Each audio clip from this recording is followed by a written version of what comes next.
Dictation start होगा 5 second बाद। Ready start. Iran को तबाह करने की धमकी दे रहे अमेरिकी राष्ट्रपति ट्रंप ने जिस तरह 2 सप्ताह से जारी युद्ध विराम की अवधि खत्म होने के पहले ही अनिश्चित काल के लिए बढ़ा दिया, वह उनके समक्ष पैदा हुई विकल्पहीनता को ही रेखांकित करता है। उनके इस निर्णय से यही स्पष्ट हो रहा है कि वे इस युद्ध से निकलने की राह देख रहे हैं।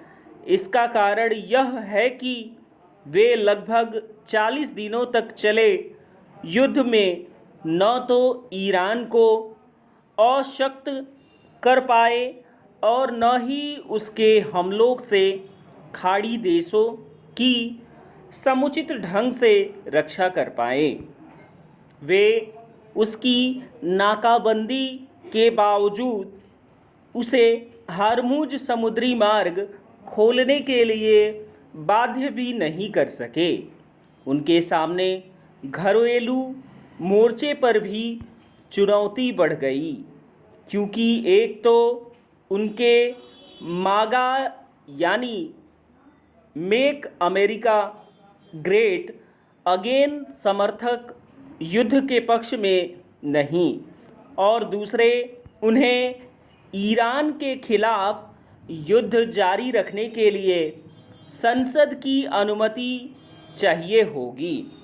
वह उन्हें शायद ही मिले, क्योंकि विपक्षी डेमोक्रेट संघ कई रिपब्लिकन सांसद भी युद्ध के विरोध में हैं। इसकी भी अनदेखी न की जाए कि हरमुज बाधित होने से विश्व में जो गहन ऊर्जा संकट पैदा हुआ है उसका अमेरिका पर भी असर पड़ा है। Paragraph change. निसंदेह यह भी स्पष्ट है कि युद्ध विराम तोड़ना जितना अमेरिका के लिए जोखिम भरा था, उतना ही पाकिस्तान के लिए भी। यदि अमेरिका नए सिरे से ईरान पर हमले करता तो वह जवाबी कार्रवाई के तहत सऊदी अरब समेत खाड़ी के अन्य देशों को निशाना बनाता।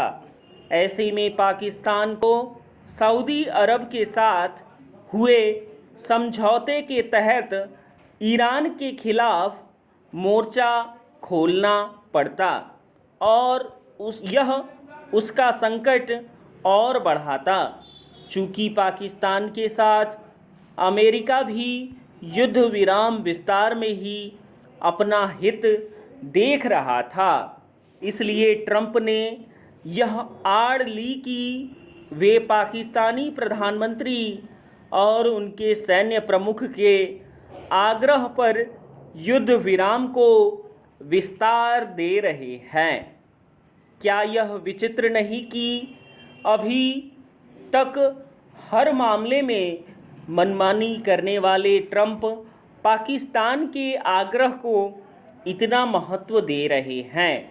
इसमें संदेह है कि अमेरिका और ईरान के बीच दूसरे दौर की जो वार्ता टली, वह युद्ध विराम विस्तार से फिर शुरू हो सकेगी, क्योंकि ईरान अमेरिकी नाकेबंदी को युद्ध विराम का उल्लंघन मानकर अमेरिका से बात करने से इनकार कर रहा है।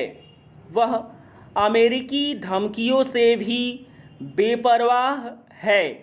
अमेरिका और पाकिस्तान के सामने समस्या यह भी है कि उनके लिए यह जानना कठिन है कि ईरान में चल किसकी रही है, मजहबी अथवा राजनीतिक नेतृत्व की या फिर सैन्य नेतृत्व की। लगता है मजहबी एवं राजनीतिक नेतृत्व पर कट्टरपंथी सेना हावी हो गई है। जो भी हो, युद्ध विराम विस्तार एक अच्छा संकेत तो है, पर इससे अच्छे नतीजे निकलने के आसार कम ही हैं, क्योंकि हरमुज अब भी बाधित है। विराम।